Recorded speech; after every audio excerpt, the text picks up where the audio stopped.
Welcome to Eastlake. We are an inclusive faith community dedicated to the free search for truth and meaning, seeking to live out a more just and life-giving spirituality in the modern world.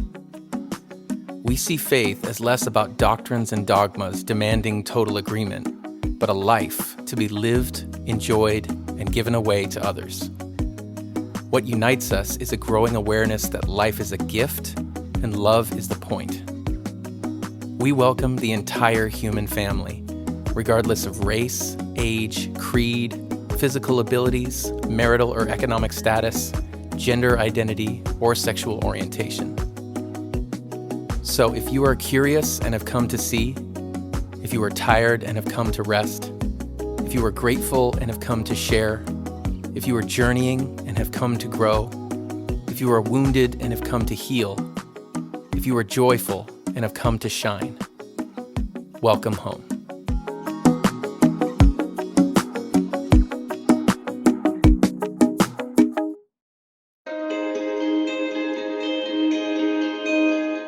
Today, we hear from Benjie Danquah as he continues our series, Do You Believe in God?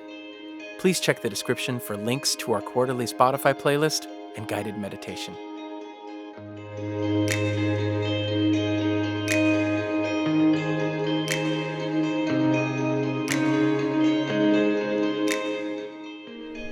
Hello, Eastlake.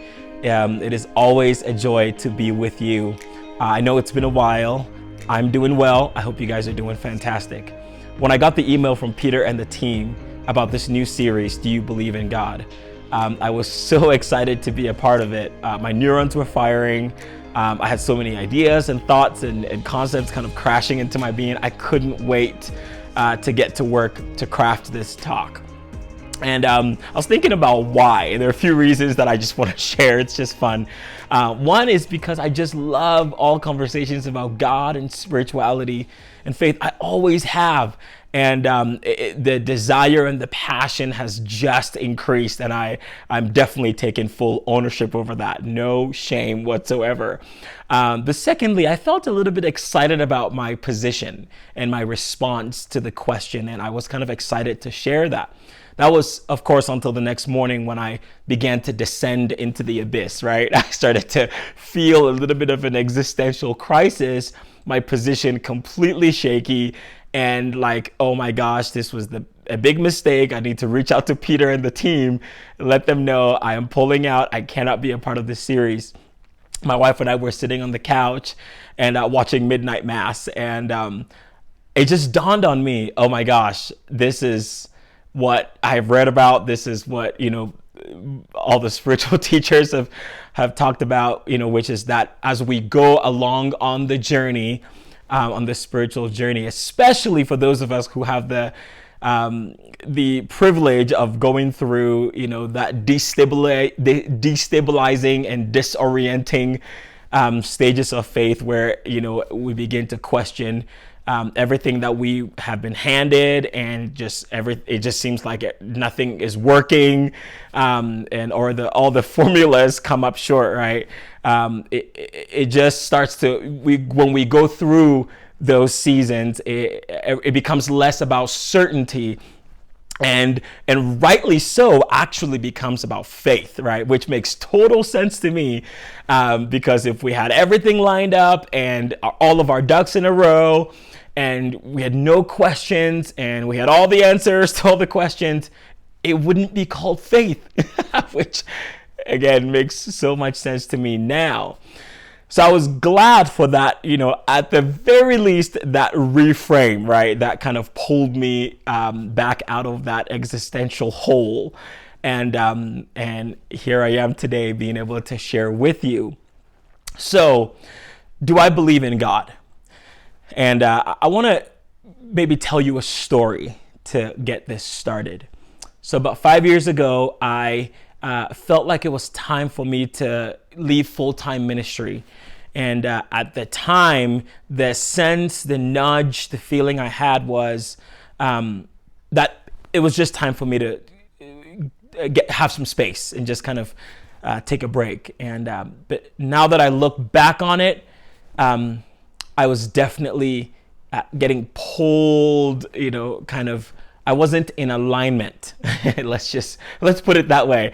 I wasn't really being true to myself.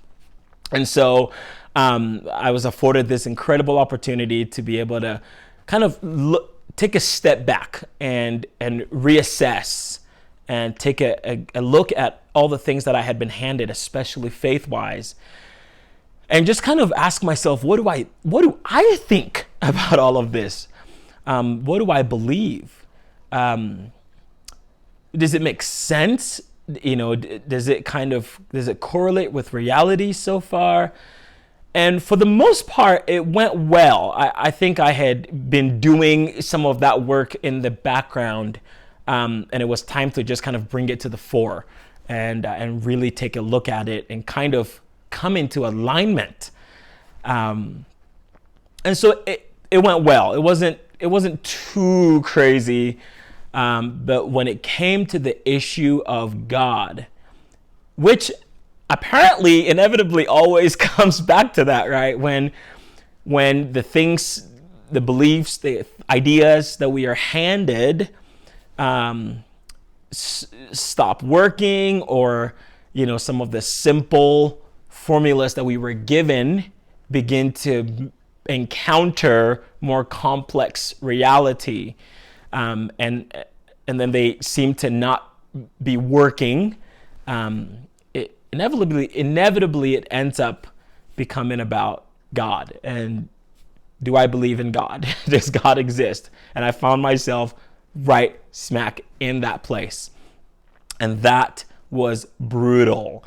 I mean, it was really difficult kind of going through that process. And a part of it was because, and I want to be honest about this, God wasn't just an idea to me. I was raised in a context, in a culture, in a family, in a faith system where God was everything. God wasn't just an addition. God was provision. I survived my childhood because I not only believed in God, but there was evidence as to the fact that God was actually taking care of me and my family.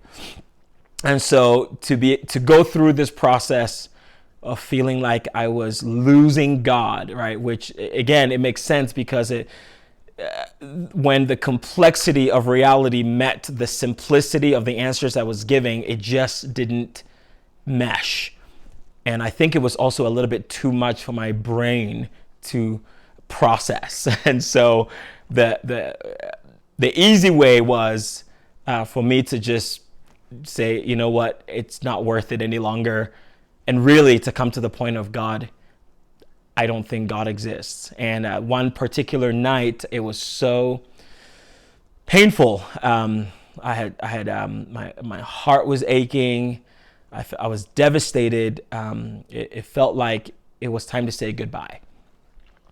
And I remember texting my wife and saying to her, that I was having a really rough time and I needed her support. And but anyway, as all of this was happening to me, I had this moment, and I want to be very honest about that. Because what happened next was, it felt like the roof over my head was open. And I mean that metaphorically speaking.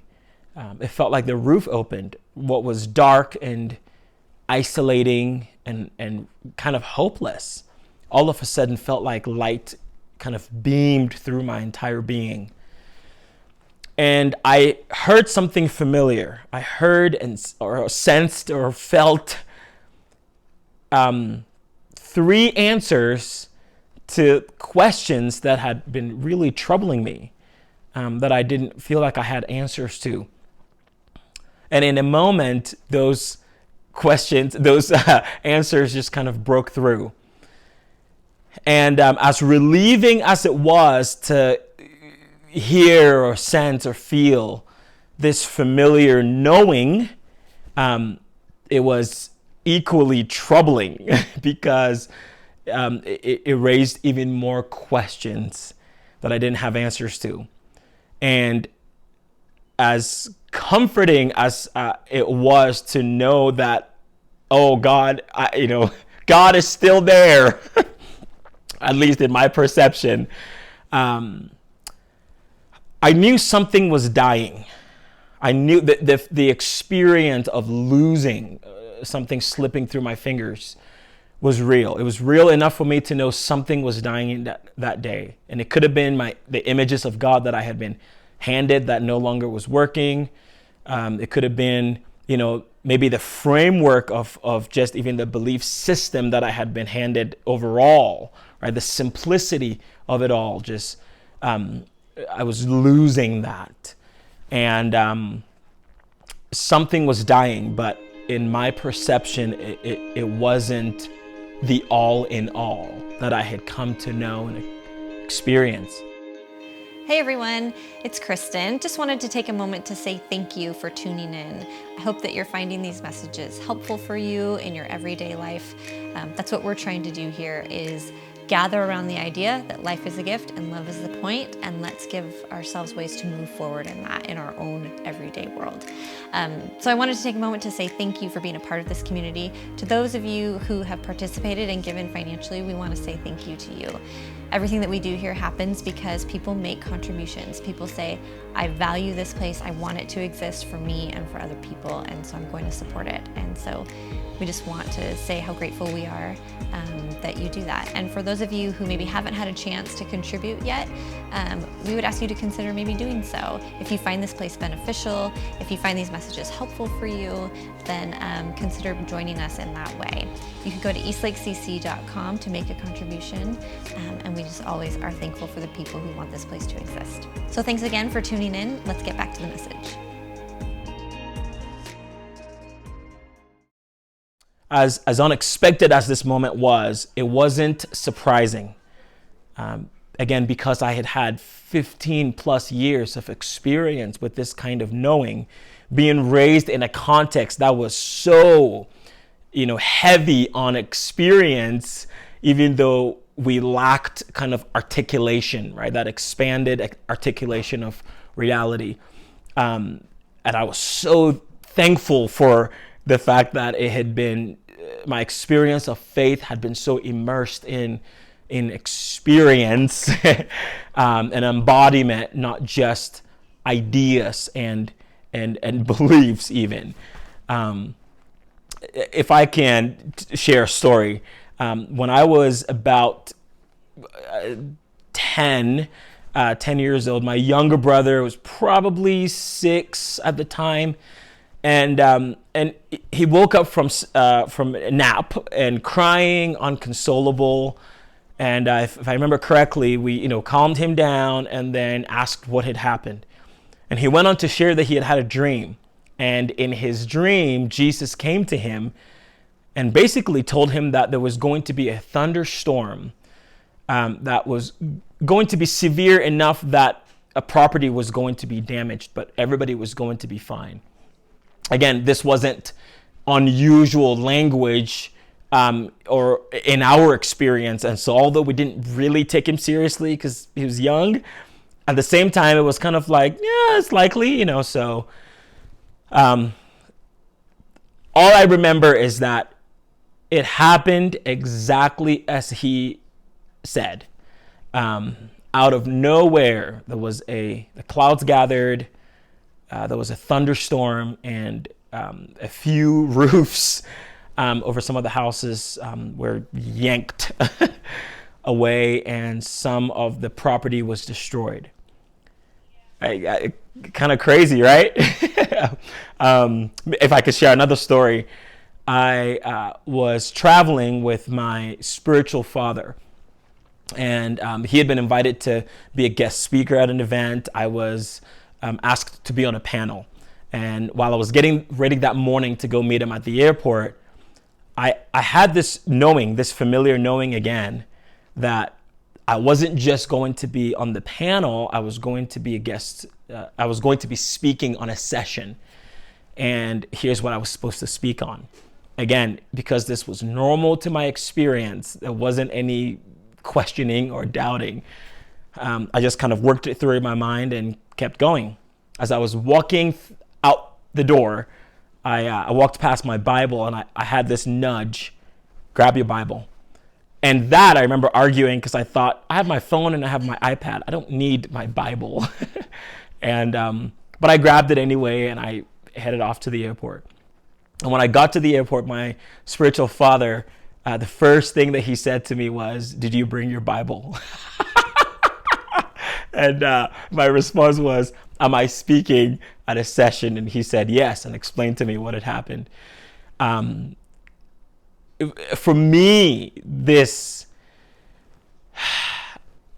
all of this for me is emblematic of God, right? Now, let's not get confused, right? The word God is the English word to describe the all in all, right? The ineffable, the indescribable reality, right? That, generations upon generations upon generations have always tried to name or speak of, right? I have the word God in my dialect, right? So let's not get confused about God or hold on too tightly to the word. It's descriptive of reality that is known and felt and sensed, but cannot be seen. So, do I believe in God? Yes. And it's complicated. and it's complicated, like I said, because some of the simplistic answers that I was handed to me, and some of the formulas, like if you do this and God does this, and you pull this string and then this happens, right? Some of that have fallen apart. Some of that have not worked. There are so many questions and issues that come up when you think about, the Santa Claus God and the God that's sitting upward somewhere in the sky. That's just kind of falling away from my consciousness. So I like the way Rob Bell put it in his Everything is Spiritual, the second, tour that he did.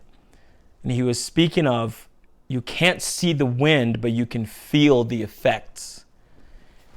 And that really resonated with me, because I have felt the effects. I have seen the effects 20 plus years of, at least in one specific direction for me, just having experiences that, even if could be explained, just blows the mind. Can I tell one more story? I was teaching in a class, and as I kept on going, I kept hearing in my mind, the name of one of my students. So I would teach for a while, and then I would hear his name, and then I would teach for a while, and then I would hear his name. And then the third time, I just remember, it was a little bit out of frustration. The third time I turned around, I looked at him, and I said his name awkwardly 3 times.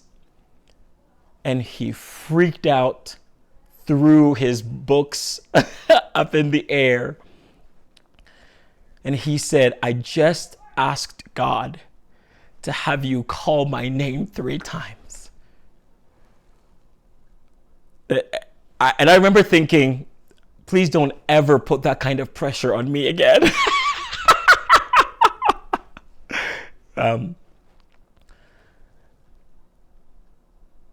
I have felt the effects of this reality, this all in all, this simplicity that gave birth to complexity, this energy, reality with a personality that has been pulling all of this universe forward for 13.4 billion years.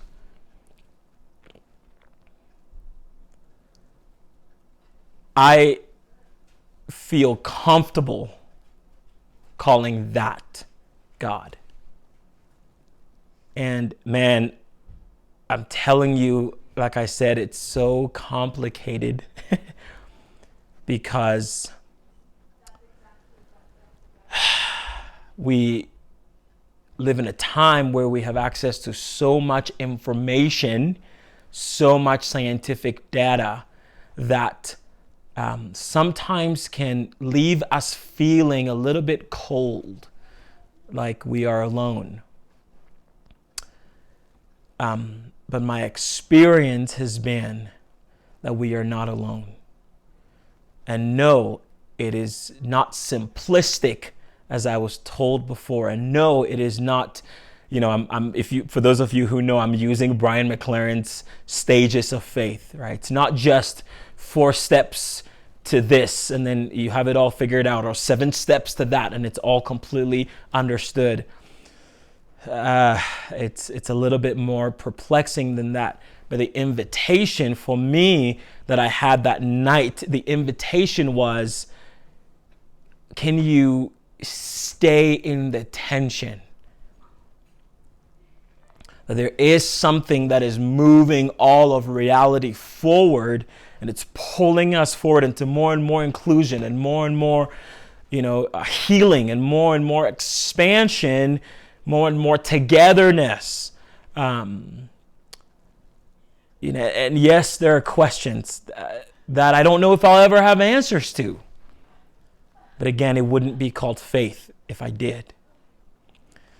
So I joined the line of all of the humans who have come before me, who have partnered with this all in all to pull the universe forward, to pull humanity into flourishing, into healing, and into reconciliation. I join that line and I do my part to step into that river and in that flow. I hope this was helpful for you. I really don't know how to kind of end it beyond that. But thank you for being here. And I hope that you feel the effects too. Thank you.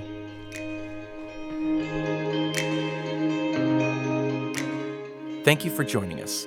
To make a donation, head to eastlakecc.com/donate.